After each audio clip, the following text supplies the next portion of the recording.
This video is brought to you by friend of the channel Squarespace. Stick around to learn more about them, as well as a special offer they're making available through my channel. Gamers, yes, this episode is a day early, but we've got a big preview going up tomorrow night, and since we have a lot of news rattling around at the moment, I thought it better to do things a day early rather than a day late. What is that news, you ask? Well, unsurprisingly, it's more revelations about the mass layoffs and restructuring happening at Bungie. I'll tell you what, it's a hard time to be a Destiny fan right now. We've had our ups and downs over the years with many more downs than ups, but I'm not exaggerating when I say that for we rusted on addicts, it's never felt more down than this. Last week, Bungie CEO and Top Gear co-host in waiting Pete Parsons announced that Bungie would be sacking 220 staff after having sacked 100 staff in October of last year. In addition to that, over 200 Bungie developers would be leaving Bungie to go and work for Sony, with some of them being folded into Sony's central operations, and 75 of them being spun off to form a new studio that will deliver a new sci-fi action IP. All told, Bungie is approximately 40% smaller than it was less than a year ago.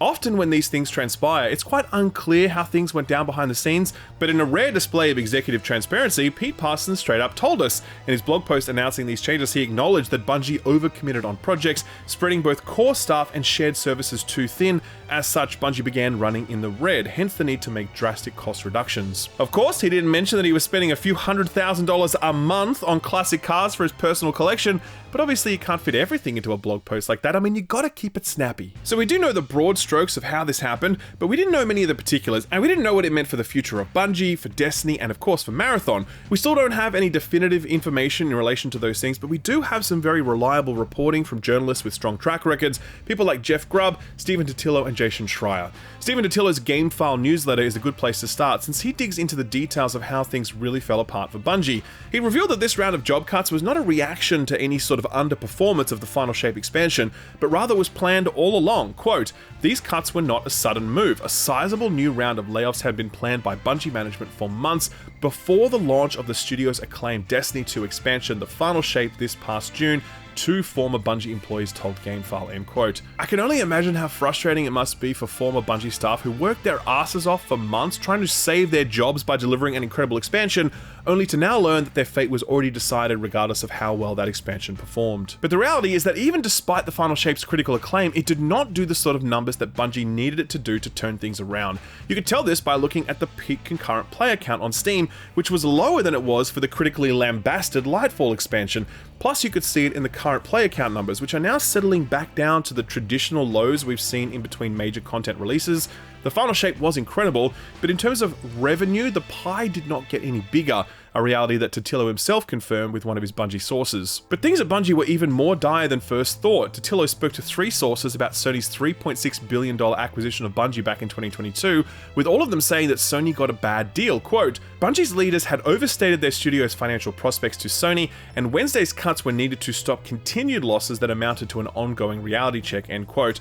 The Sony deal was a real lifeline for Bungie though. As one source puts it, quote, "The alternative history is insolvency," end quote. At this point, Jeff Grubb provided some more information during an episode of his Game Mess podcast. There he revealed that 2 Destiny veterans, Mark Noseworthy and Luke Smith, were no longer with Bungie. They were previously senior leaders on the Destiny live game, but more recently they'd moved into more amorphous roles relating to the Destiny franchise. Grubb revealed that they were actually working on a Destiny spin-off called Payback, which was in development for quite some time but was cancelled in June. He didn't offer any specifics on what Payback was, but luckily Jason Schreier of Bloomberg did. In his newsletter, Schreier revealed that Payback was, quote, "an incubation project set in the Destiny universe that would shake up the formula in major ways," according to the people familiar. It would pivot from a first-person to a third-person perspective and allow players to use the franchise's characters to explore a large world while cooperating to battle monsters and solve puzzles. The pitch took elements from popular games such as Warframe and Genshin Impact, end quote.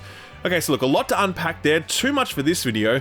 What strikes me about this pitch is that it doesn't sound super appealing. Like, it doesn't leap off the page and make you go, damn, I'm really sad we don't get to play that now, you know? It just seems a little off, but to be clear, that is way too little information to judge a game, so I'm really just talking about gut feel here more than anything more substantive. What is somewhat frustrating about Payback, though, is the fact that we know that it existed within the context of a studio that was funneling resources into other bets rather than reinvesting those resources into Destiny. Schreier confirmed as much in his report. He says he spoke to 10 current and former Bungie employees employees, and quote, they described a company that grew too fast and tried to develop too many projects at once, spreading resources too thin rather than prioritizing its chief moneymaker Destiny 2, end quote. And look, I could talk about this for hours, but Destiny players have long felt this dynamic. It's affected the PvP community more than anyone else, to the point where that part of the game is effectively dead.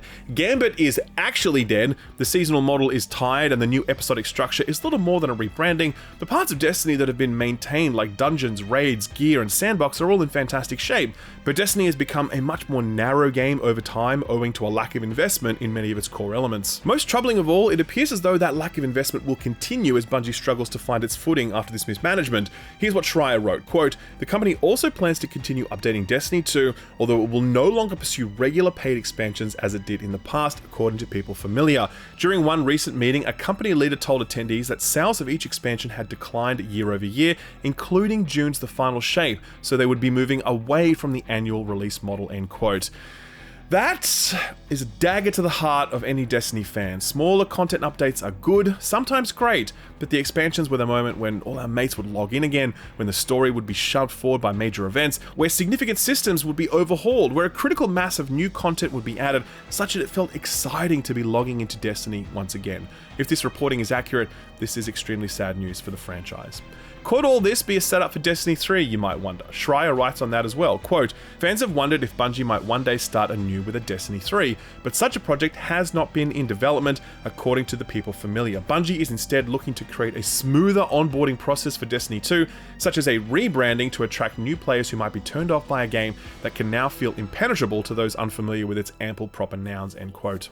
So to recap, Bungie is half as big as it was 9 months ago. It's desperate to pull in cash. It's cancelling all of its projects except for Marathon and Destiny 2. Destiny 2 will no longer get major annualized expansions, and there's no Destiny 3 coming. Schreier put it succinctly when he wrote, quote, those left at Bungie will now have to make do with a smaller staff, tighter schedules, and a company that looks significantly different than it did 3 days ago, end quote. There's a lot more I could say about all this right now, but this has taken up a lot of time in this episode, so I'll just say this.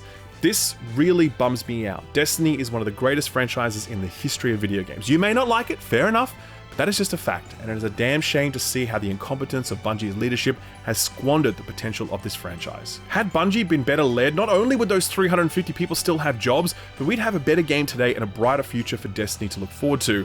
Now it seems like the Final Shape really was that farewell that we feared it would be, and I truly hope the people responsible for this mismanagement face some accountability, because years of covering this industry has taught me that executives facing consequences is typically the least likely outcome in these sorts of situations. I will leave it there, but if you're interested to hear more, we're actually going to have Jason Schreier himself on the FPS podcast this week, so do tune in when that episode goes live over the weekend. That's here on the channel, but also on podcast platforms. Be sure to subscribe and ding the notification bell so you'll know the minute that video goes live. Alright, so that's the Bungie news out the way. Who's ready for some more bad news? So print media is totally dead, and we need to be clear about that from the outset. No one is sadder about that fact than me. I loved video game magazines. In fact, I still love them, as I'm a subscriber to the excellent Edge magazine and have been for years. It's a brilliant publication, there's nothing like it, and I'm glad it has marched on despite how many publications have fallen this past decade. This week, another one fell, and it was a big one. Arguably the biggest if we're talking about circulation and its footprint, both recently but especially in the past.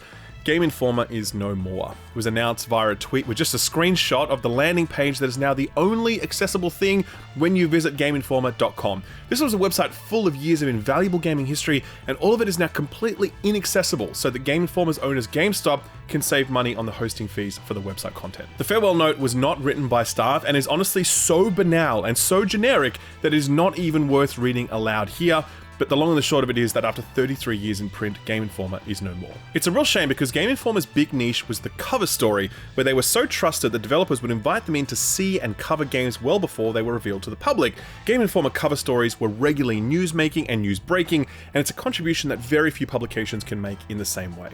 The closure and the way it was announced met immediate disappointment and at times fury. Ben Hansen, formerly of Game Informer but now head of MinMax, said this, quote, I'm furious about the end of Game Informer. It was an incredible 33-year run, and then GameStop pumps out this phony, empty farewell message. I'd bet money it was written by AI. Fuck you, GameStop, and a huge fuck you to Ryan Cohen, end quote. CD Projekt Red's global PR director Radek Grabowski had this to say, quote, I love video games journalism, and this is truly heartbreaking news. My thoughts are with everyone who has been affected. I feel bad sad to see you go. Game Informer, your contribution to the video games industry is invaluable. You are also an important part of CD Projekt Red's history, end quote. Gareth Damian Martin is one of the creators behind the excellent Citizen Sleeper, and they had this to say, quote, "Killing Game Informer is one kind of cultural vandalism, but turning the entire site and its archive into a landing page is genuinely evil," end quote. The death of the print scene is sad, but it's also accompanied by a massive downscaling of the overall website scene, with multiple outlets closing and those that remain are often unreadable owing to the sea of ads obscuring the content, or journalists forced to churn out SEO slop to keep their sites visible in Google's fickle and ever-changing algorithm.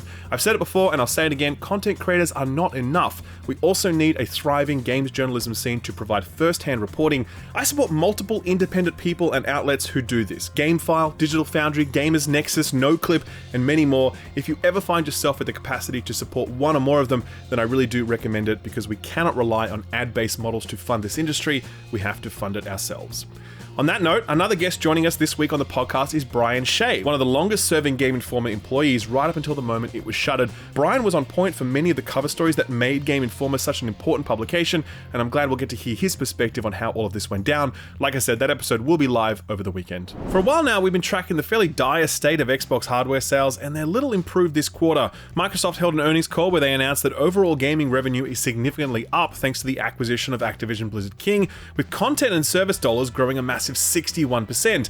Hardware though, things are going the other way. A 42% year-on-year decline indicating that the demand for Xbox hardware is rapidly shrinking even as Microsoft has more studios, IP, and live services than ever before. None of this is mysterious, of course. All of the Activision Blizzard King stuff is multi-platform, and Microsoft have signaled that they plan to make their entire portfolio multi-platform. They just haven't had the courage to come out and say it yet. When you know that you can only get Sony and Nintendo games on their respective hardware, but you can get Xbox content anywhere, it makes sense to buy one of those other devices so you can have your metaphorical cake and eat it too. Of course, Microsoft aren't alone in their hardware decline. Nintendo is right in there with them, though obviously for very different reasons. The Switch is not just at the tail end of its life cycle, it's so far beyond its natural life cycle endpoint that people are now accusing Nintendo of necromancy. Still, its age is catching up with it, and this past year, Nintendo hardware sales have declined 46% year on year, which obviously makes sense given that a staggering 143 million Switch units have already been sold, and right now everyone is kind of just waiting for the Switch 2 to release next year.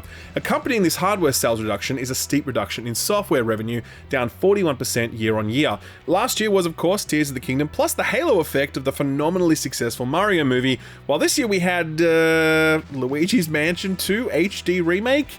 So yeah, it's a very slow year for Nintendo, but that's unlikely to worry Nintendo executives, investors, or fans, as it's all eyes on 2025 for the launch of the next generation of Nintendo hardware. A quick lightning round to finish off. Remember that bullshit that EA pulled with Apex Legends, effectively doubling the price of the Battle Pass and removing the ability to earn it for free? Well, sure enough, they've walked some of it back. The price and structure changes remain the same, but they've reverted that change relating to earning it for free. You can now buy it with Apex coins once again. I do wonder if they'll change the earn rate on those coins, since that would be very on brand for EA at this point. While it is a welcome concession, the impact on the game's Steam review score remains, which right now sits at an extremely impressive, overwhelmingly negative 6%. Keep it up, Apex fans. Proud of you. Marvel 1943 Rise of Hydra is one of the many Marvel games currently in development, but this one is special because it's being directed by Amy Hennig of both Uncharted and Legacy of Kain Soul Reaver fame. It follows Black Panther, Captain America, and the Howling Commandos while they do general hero shit. The cinematic trailer for this one was particularly impressive, with some truly crazy facial animations and overall art design.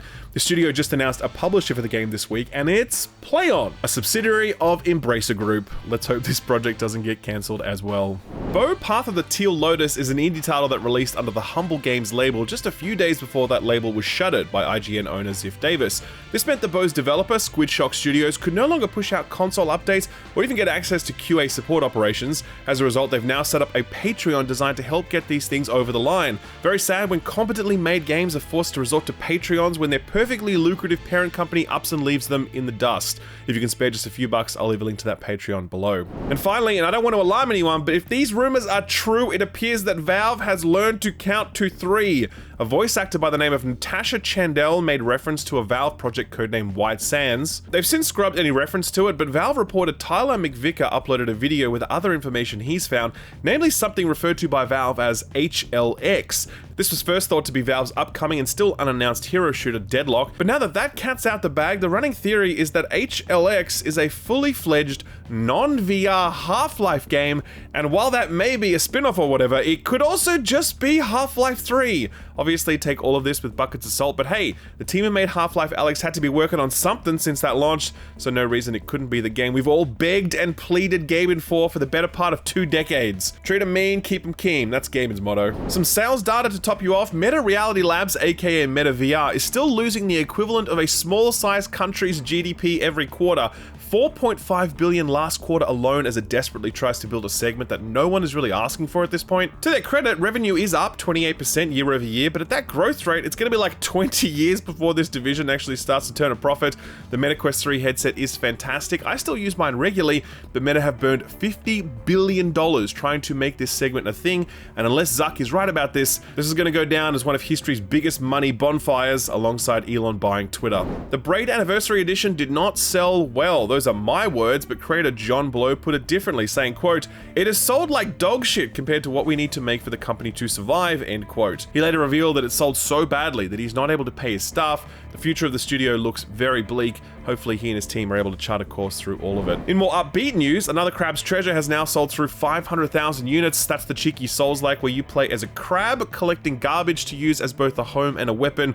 Big highlights include the fact that the crab has a gun. Not sure why, I'm assuming it's an American crab, but don't quote me on that. So what got announced or delayed this week? Well, we had earlier mentioned the existence of a Final Fantasy XIV mobile game, and now it's confirmed thanks to a regulatory approval in China. The game is called Final Fantasy XIV: The Crystal World, and it's a collaboration between Square Enix and Tencent. The game has still not officially been revealed. We have no idea what it is or if it'll even come to the West, but I think it's highly likely we'll get some version of it at some point, since Final Fantasy XIV is pretty damn popular over here as well, and I'm sure there'd be more than a little bit of interest in a mobile game. Will it be a gacha game? I'm willing to bet a Moogle King's ransom that the answer is yes. THQ Nordic just held a webinar showcasing their upcoming slate of releases. We got new trailers for Epic Mickey Rebrush, Titan Quest 2, and Gothic 1 Remake, all looking very solid. The thing that pricked my ears up was a teaser for an all-new Darksiders game from Gunfire Games, the studio who made the competent but divisive Darksiders 3, and then totally smashed it out of the park when they released Remnant from the Ashes. The next entry in the Darksiders franchise continues the focus on the Four Horsemen, and that is literally all we know. Still, it's nice to know that this series is continuing, as it holds a special place in many hearts.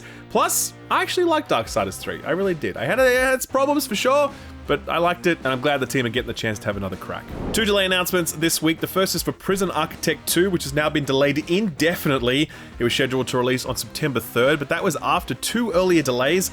Then, just prior to release, it was revealed that the studio making the game was no longer making the game, and that development would be handed off to a different studio. That split was over a failure to agree on acceptable commercial terms, and yeah, this whole thing just seems super cursed, but it's very much in keeping with Paradox's recent track record, which seems to be miss after miss, culminating in a 90% reduction in profit for them this financial year. Ouch. The other delay is a real bummer, and I don't personally buy the reasoning either. Avowed, the upcoming first-person RPG from Obsidian is being delayed into February next year. It was meant to arrive on November 12th, but Obsidian announced that it will now ship on February 18th. The reasoning they gave was this, quote, "So many games coming!" exclamation mark. As such, we're moving Avowed to February 18th, 2025 to give players' backlogs some breathing room, end quote. Now listen, I'm telling you, I look at the release calendar every single day of my goddamn life, and I can tell you with confidence that this is not so stacked a year that this excuse holds up. First of all, there are 0 major releases dropping in December. 0. Secondly, the biggest stuff dropping in November is like Assassin's Creed Shadows and Stalker 2, games that are hardly in direct competition with an Obsidian RPG. This is not 2023 when we were drowning under a sea of bangers, so I don't for a second buy this reasoning. If you need more time, just say so. We're all rooting for Obsidian to succeed, and I personally do look forward to checking out the game next year. Right now, it looks as though this will be the first February in 3 years that isn't stuffed to the gills, but we'll see how long that holds up, I suppose. So what came out last week? Well, Star Wars Bounty Hunter arrived for all platforms. That is the remake of the PS2 and GameCube era. Sorta classic. I think classic is probably a strong word, but a bunch of people do have a soft spot for it. This remaster comes from Aspyr, who just a few short months ago bungled those classic Star Wars Battlefield remasters, so there was concern that they'd screw the pooch on this one too, but they didn't. By all accounts, the remastering is a pretty solid effort. And any points off this one is cop and relate more to the game than the remastering of it. On Steam, it's currently sitting at about 88% very positive, no doubt buoyed by enthusiasts who are just glad to be able to play this one again after all these years. Critics, though, were a little more hung up on the shortcomings of the game, putting it at a fair 67 on OpenCritic, despite Aspire's best efforts. Nintendo Life, for example, scored this one a 5 out of 10 and said, quote, Star Wars Bounty Hunter still brings a decent amount of fun from a galaxy far, far away. The updated control scheme and visuals undoubtedly make it the best way to experience Jango Fett's backstory, but Aspire's sparing upgrades can't hide a noticeably dated game underneath. With repetitive combat, occasionally confusing level design, and a regularly iffy script, this is a prime example of how far gaming has come in the past 20 years.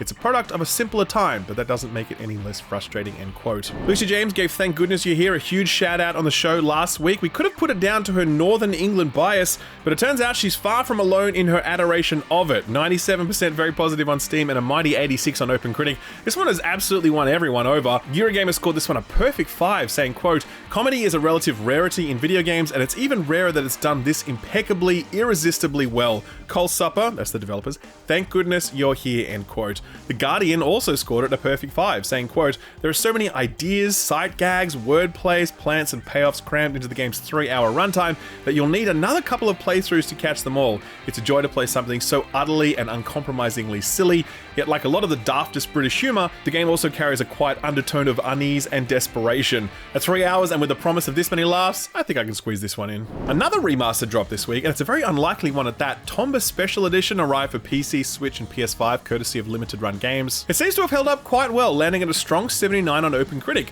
Push Square scored this one a 7 and said, quote, Tomba is still a weird and mostly wonderful little platformer, packed with character and charm from beginning to end. Some of its more convoluted design elements can frustrate, and the backtracking's a bit of a slog at times, but the core grab-happy gameplay remains satisfyingly fun, end quote. Here's one you may have overlooked. The team behind Surveillance Simulator Orwell took a very different direction with their next game, Closer the Distance. It's a slice-of-life game focused on rebuilding connections with family and friends after a tragedy strikes. Not much chatter about this one, but critically it's done phenomenally well. A mighty 88 on OpenCritic. VG247 scored this one a perfect 5, saying, quote, with your judgment set aside and your ears open, it has this magical effect on you. It is so deeply bittersweet throughout, making you smile while tugging at your heartstrings in the same breath. It's deeply thoughtful with honest dialogue and emotive storytelling that will have you constantly questioning what the right thing to do is, if there even is one, end quote. The one's available right now on all platforms bar Switch. And finally, World of Goo 2 arrived for the Mac, Switch, and the Epic Game Store last week. No Steam scores, obviously, but critics seem very happy with it, putting it at a mighty 85 on OpenCritic. God as a Geek were very excited about it, scoring at a 9, saying, quote, World of Goo 2 is a sequel that exceeds all expectations with a ridiculous amount of creative ideas packed into a gooey shell, end quote. So what's coming out this week? Quite a few things actually, though they're all in that kind of indie and AA space, like the first one, Creatures of Ava, which arrives for PC and Xbox today. Imagine Pokemon, but instead of getting them to fight each other like an underground cockfighting ring, you're using them as kind of Metroidvania power-ups to progress through the world. It's a more pleasant spin on the creature collecting genre, backed up by a big focus on narrative and some lovely visuals. Previews for this one a while back were very positive, so plenty of reasons to be optimistic about this one. Cat Quest 3 is... damn, there are 3 of these games? Okay, fair enough. We have spoken often about the raw, unbridled commerciality of making a game based on cats, and the developers at Gentle Bros obviously figured that out well before other people did. This is a retro-inspired isometric action game, not unlike the modern 2.5D Zelda games, only this one stars a cat, and it's pirate-themed, and it's out tomorrow for all platforms. Deathpound is a party-based Souls-like game that looks a little janky, but, and this is true, it features capoeira, the rhythmic Brazilian martial art. Take that, Miyazaki. This one strikes me as super weird since it's in these very, like, realistic, gritty urban settings, but you're playing these characters dressed as Arthurian knights who are doing dancing roundhouse kicks. Honestly, it might just be crazy enough to work. If you're at all interested to check it out, it arrives on all platforms bar the Switch tomorrow. SteamWorld is a franchise that refuses to be constrained to a single genre. That's resulted in some patchy releases in the past, but one of the most successful entries, SteamWorld Heist, is getting a sequel and it's out tomorrow. This is a tactical side-scroller where you explore 2D levels until it's time to throw down intense turn-based battles. Critic reviews for this one are already out, putting it at a strong 82 on OpenCritic. We'll go through those in more detail next week, but TLDR, it's good, and if this tickles your fancy, then there's a good chance you'll enjoy yourself. This one's headed to all platforms, and like I said, it arrives tomorrow. Enjoyed Balatro and are looking for a game that's basically the same thing, but with blackjack instead of poker? Well, do I have a game for you? It's called, and this is its real name, Dungeons and Degenerate Gamblers. Really owning the subject material there. That's, yeah, look, it's Balatro. It's a card game with all the random modifying cards thrown in. I don't know if it's going to be good or not, since Balatro is a very hard act to follow, but if you'd like to give it a crack, it arrives exclusive to PC tomorrow. Here's one we're kind of interested in. Crush House is the next game from publisher Devolver Digital, and it's developed by a studio called Nerial. They're calling it a first-person shooter, and you immediately have my attention with that sort of wordplay. You play as a producer and videographer on a 1999 reality TV show House.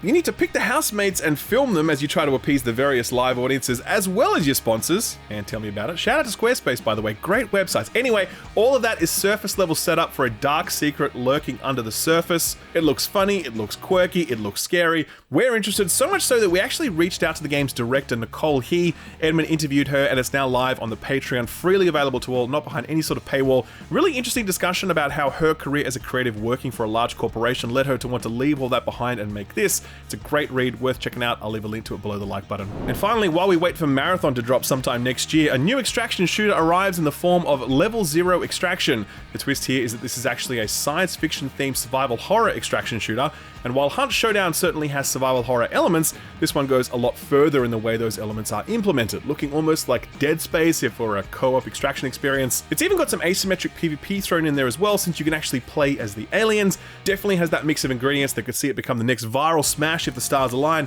It's exclusive to PC for its early access release, and it's out on the 13th. Hey, put this on your radar.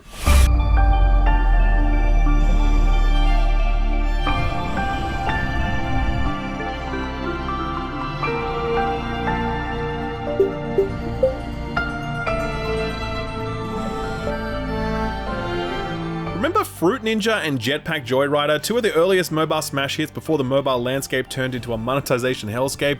Well, the designer of those games is a guy called Luke Muscat. He left Half-Brick to form his own studio, which eventually got bought up by Snapchat, and now he's a solo developer, and this is his first game. It's called Feed the Deep, and it's a Lovecraftian roguelike deep-sea diving game. The concept is that the world is made up of floating cities, but to keep them safe, you have to dive to the ocean floor and feed the eldritch monster that slumbers there. You have to navigate procedurally generated, dark, deep-sea caves, collecting resources, upgrading your abilities, and managing your oxygen while avoiding hostile creatures. It looks simple, but given the tight design of the games Muscat is most famous for creating, there's every reason to have more than a little faith in this one. It doesn't hurt that this one's being made in Australia, and I always love the chance to help out one of my countrymen. If you'd like to chip in, the best thing you can do is wishlist it. I've left a link to it over on my Steam Curator page, which also has links to all of the other Put This On Your Radar stuff I've recently covered. I'll leave a link to all of that below the like button. Sort of free stuff time now, and we finally have visibility on all the sort of free stuff on offer since last week's episode went up just prior to those announcements.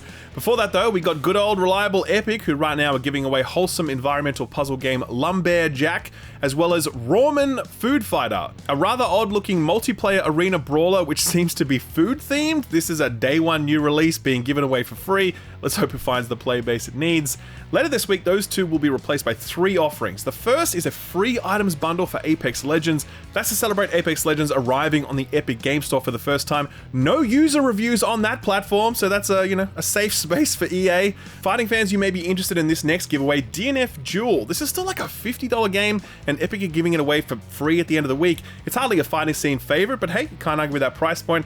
And finally, another day one new release is Signy All Guns Blazing. This is one I've actually had my eye on for a while now since I love shmups, and this one has looked solid since it was first revealed. You can buy this for like $30 on Steam, or you could just download it for free on the Epic Game Store on the very same day. So yeah, bit of a no-brainer on that one. Game Pass, we're still waiting to hear what August has in store for us, the only exception being Mafia 1 Remake, which is confirmed to arrive on Game Pass later this month. PlayStation Plus, not a bad month for that one either. So Five Nights at Freddy's Security Breach is on there. I know absolutely nothing about FNAF games, and at this point I am way too scared to ask. One game I do know about though is Ender Lily's Quietus of the Night, an excellent 2D action RPG released back in 2021.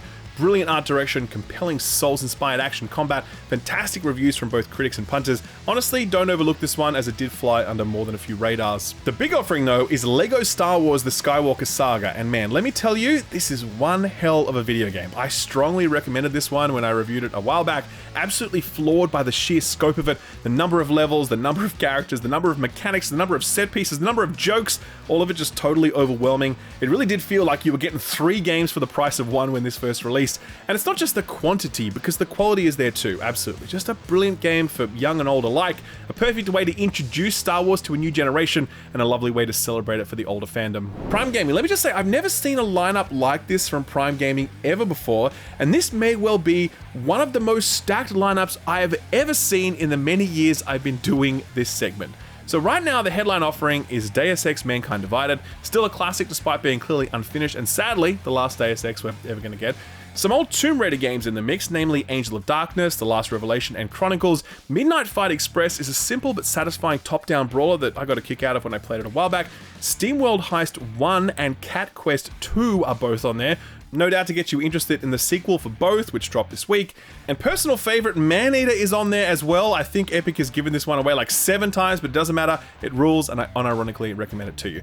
That's just the stuff available right now, mind you. But later this month, you can also get South of the Circle, a fantastic narrative-led experience, Loop Hero, a brilliant dungeon crawler roguelike that was on more than a few Game of the Year lists, Trek to Yomi, a visually magnificent cinematic 2D action game, Baldur's Gate 2 Enhanced Edition, Hard West 2, On Guard, the RPG musical Stray Gods, the weirdly great Grime Definitive Edition, Arcade Paradise, that Half-Life inspired Industria, and like 10 other games that I haven't even mentioned here. Honestly, this is nuts. I don't understand why Amazon are doing this, what they hope to gain from just giving away this many games. Just like, it's crazy. It's weird. I don't know. That's a problem for Jeff Bezos, though. For us, we can just get these games and enjoy ourselves. All that stuff is rolling out over the course of the month, so be sure to check back each week to see what's gone live. Alright, it's been a pretty dense episode, and let's be real, kind of a bummer. So let's finish with some genuine silliness for this week's feel-good story for the week.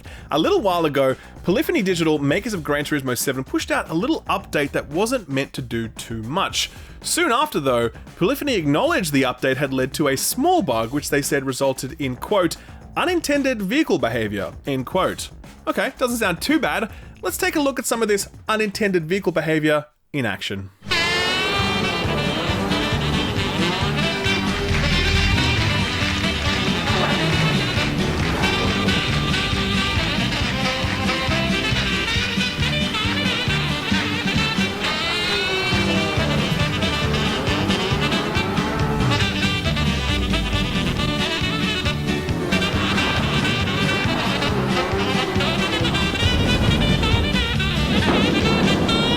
Man, I really hope this never gets fixed, or if it does, I hope this remains as an optional in-game mode or something. GT7 kind of needed a bit of a shot in the arm, and I feel like they'd be fumbling some serious bag if they didn't lean into this at least a little bit. Alright, ladies and gents, I know we had a lot of Bungie news to get through these past 2 weeks, but that's what you get when you click on a shill-up video. Destiny discussion, whether you wanted it or not.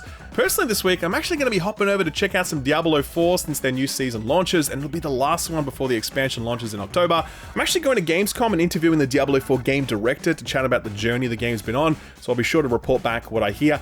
I'm also doing a live show for the FPS podcast at Gamescom, for real. It's Thursday, 5 p.m. at Gamescom. If you were there, myself, Lucy James, and Jake Baldino will be hosting a live version of the podcast. We are very scared, to be honest with you. We've never done a live show before, but we're really excited about it. So if you're going to be at Gamescom, please join us. I think we'll have a good time. In the meantime, the news, reviews, and previews will all continue. Got a big preview going up tomorrow night. I'm almost certain you'll love that one, and I'm hoping I can get a hold of Black Myth Wukong review code soon so I can have a day 1 review out for that one next week, but we'll see how all that goes. For now, thank you for being a great audience. Would love it if you could drop the video a like, and if you haven't already, subscribe and ding that notification bell. Don't forget to check out the podcast this week, because we've got Jason Schreier discussing Bungie, Brian Shea discussing the closure of Game Informer, plus the co-developers of the Plucky Squire are on board, one of whom may or may not spill the beans on what it was like to design Pokemon back when he was the art director for the Pokemon franchise. Going to be a huge episode, so please join us. Thanks again for watching, and a big thanks to this video sponsor, Squarespace.